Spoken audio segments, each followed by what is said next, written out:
As we change this stat, please welcome Bridget Massengale. And that was great, you guys. And I loved that Julie and Dee Dee just gonna keep having your conversation. That's what this is all about. So good job modeling that. I am excited because I want to just, before we head into lunch here in just a minute, I want to give you some updates about what Thrive has been up to, and just thrilled to death to have all of you here for this. And before I really kind of say this, I want to say I love that so far our themes are obviously playing out the yes and. I hope that with this only being a couple of hours into this summit, you have felt stretched, that you have thought about something that you may not have considered before. I hope that you've heard something, whether it be from art or whether it be from transportation, that you've never considered.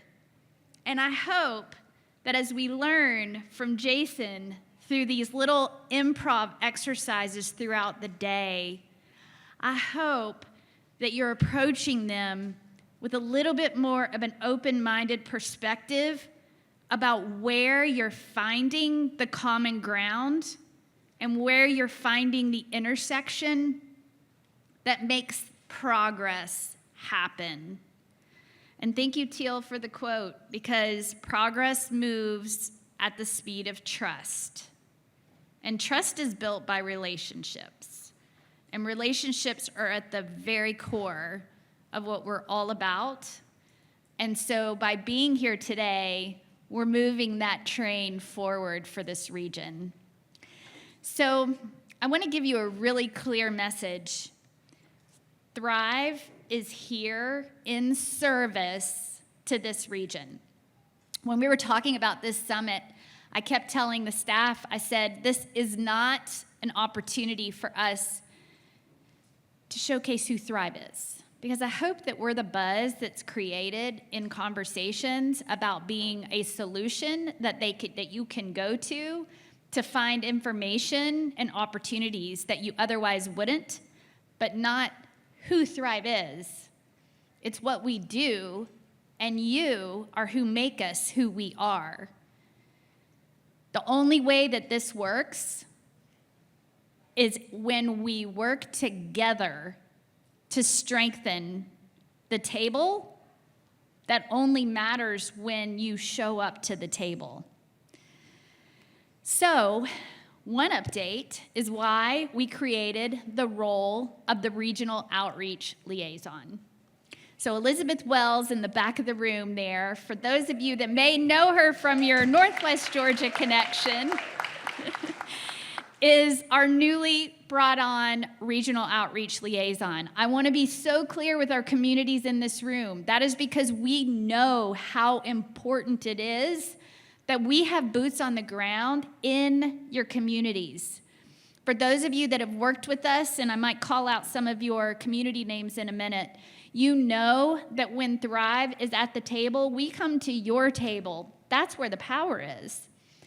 And so with Elizabeth now, literally, y'all, and I'm sorry, Elizabeth, I'm saying it from the podium, you use and invite her to your table because it's only as powerful as the invitations and the opportunities. And that is a part of it, because we need to be able to hear, be an ear to the ground in your communities, and then work on the connections, because as you see, we are crossing over so many different disciplinary areas. So the truth of it is movements, which is what Thrive has been creating now, you guys, for 13 years. Movements are not possible without people. And the most important thing that we can do is show up for our neighborhoods, for our towns, and here today for this tri-state region that we all share. And when we do make decisions that ripple forward for generations. They do. So earlier, we heard from Chris Spear of the American Trucking Association, and I want to put in perspective a few things that he touched on. So why does trucking matter to our region? Because if you haven't heard it, I want it to be on your mind and in your thoughts if trucking was not in your thoughts before. In 2013, projections estimated that by 2035, there would be 33 million tons of freight traveling through right out here. Okay? But in 2022, just 9 years later, we were already at 39 million tons. So we didn't just meet the projection. I mean, I don't think you want to go, woo, but we blew past it. And so this isn't just a statistic. We are all living it, no matter what part of the region we come from. We live it, and it's a call to action. With so many partners at the table, this is one department's problem to solve. It's certainly not one administration's problem to solve. It's not one city's problem to solve. It's not one industry's problem to solve. As long as we live here and care about this region, it is our problem to solve. And when we do it with all of the perspectives that are here in this room, that's where magic happens. You heard him talk about truck parking. So just to be clear on that, federal rules require that truck drivers rest for a certain period. That's important for safety. I think we can all agree with that. But a lack of rest parking opportunities, which is really rampant here in our region, forces drivers to either exceed the limits of safety or park unsafely on the road. So we have to solve that problem, especially as we have growing freight volumes here in the region. It matters to us. I have 16-year-old daughters that are driving now. 2. I get an applause for teaching 2. I'm kidding. 2 daughters to drive. I don't want them on the interstate feeling unsafe because the truck driver next to them had to exceed their time because there was no public parking facility available to them in this region. And that's a real thing, you guys. So there are stretches where drivers may drive for hours and not find legal parking. We have to address that. There's also things like truck-only lanes that could be a really innovative solution. Really innovative solutions. We are an innovative region. I love traveling outside of the region and hearing people say, goodness, I mean, your region, and this is always the Chattanooga region, no matter where you live, you're so innovative. You guys have been doing so many things. Okay, well, let's start looking at innovative solutions. We actually have touched on platooning. Just thinking about the technologies that are coming and what can we as a region be doing to prepare for them. Maybe getting our lines striped properly so when the driverless technology is here, we're ready for it. We need to have multimodal systems that improve sustainability. We know that it worked in Murray County, Georgia. Where else can we have more of those? Keep it on the rail, then offload it to the trucks. These are some options. And then educating our future workforce of our region on transportation challenges that are happening right here at home. And we're doing that. We are doing that. This is not a new conversation for us at Thrive. We've been at it since Connie Vaughn has been at the table from day one in 2012. We've been at it for a while. We've been meeting with legislators. We've been publishing op-eds. We've been raising the alarm on the infrastructure needs that our region is a freight crossroads for the nation. The urgency is here, and it will take a tri-state partnership to move solutions effectively.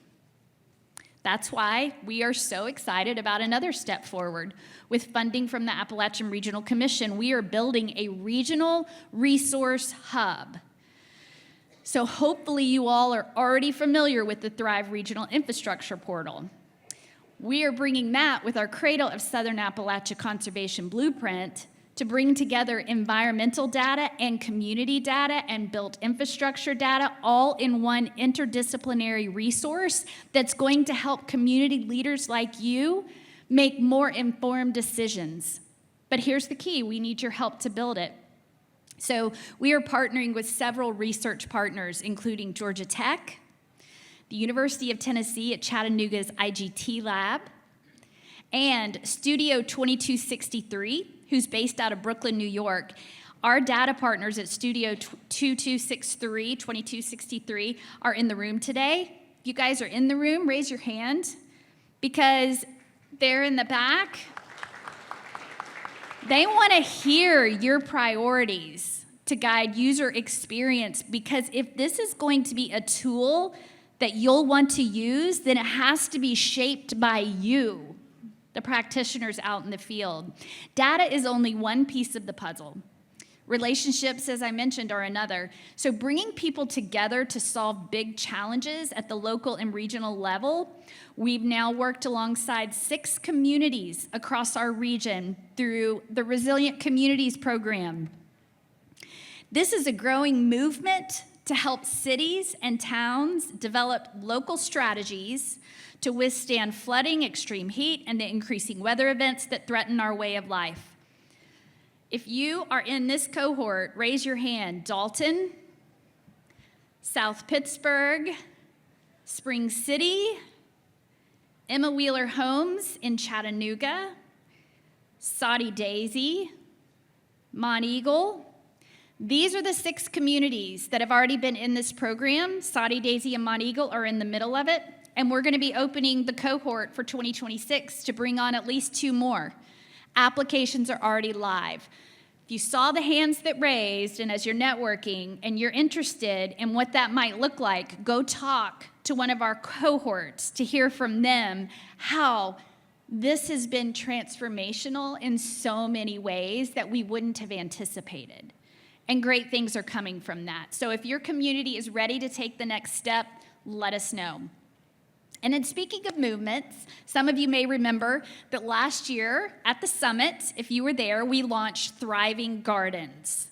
That's a native landscaping tool that's designed in partnership with the Homegrown National Park to help communities here in the tri-state region create vibrant, resilient landscapes where we live, work, and play. And Avery Barron from Walker County put this partially native arrangement in front, which is just absolutely gorgeous. And to see what we can do with native, yes, it's beautiful. So we're pleased to have collaborated with several companies that have already taken the lead in planting native, demonstrating what it looks like to put resilience into practice. And so today we'd like to thank them for allowing us to recognize them as best practices. Now, you need to make sure to go to our thrivinggardens.org to see the full write-ups on these. But I am just honored and delighted to be able to recognize, and I'll invite up to the stage, the Chattanooga Airport Authority. I think we have a picture. There we go. So the Chattanooga Airport Authority, and because they have a big event happening today, April Cameron is not, we have our board member, Harriet Stokes, who is the board member of the Chattanooga Airport Authority. Come on up front.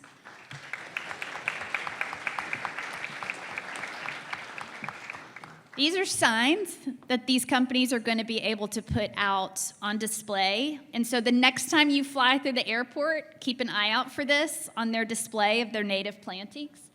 Thank you, Harriet. Bridget. Thank you.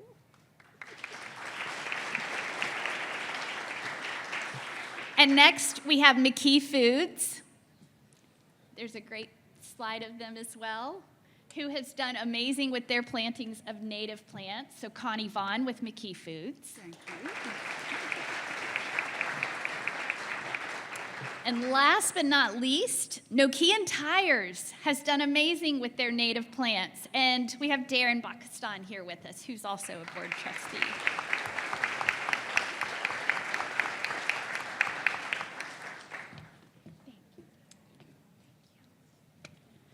These Thriving Garden signs are more than just recognition. They're a marker of leadership. and of commitment to a more sustainable region. And there's always room for more leaders in this movement. If your company or your community is ready to join, talk with us about activating Thriving Gardens where you are, because it literally starts with planting a seed. So as I close, let me just return back to where I began. Thrive is not here to be the story. Your communities are the story.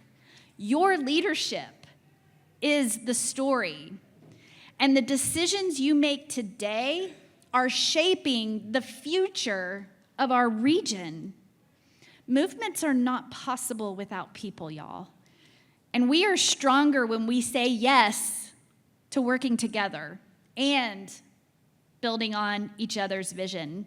So let's leave this summit inspired, ready to inspire others, because inspired leaders truly inspire leaders. And on that note, I'll be back on this stage at noon after you guys get a chance to grab your lunch for a conversation with a leader who has inspired me for decades. Someone whose example continues to shape the way I think about service, leadership, and community, and you won't want to miss it. So, thank you so much, and now I believe we'll have lunch in a minute that's served. Thank you, guys. Yes, yes. As Bridget just mentioned, it is now time for lunch, and the keynote address will begin at noon in the ballroom. So let's take a lunch break.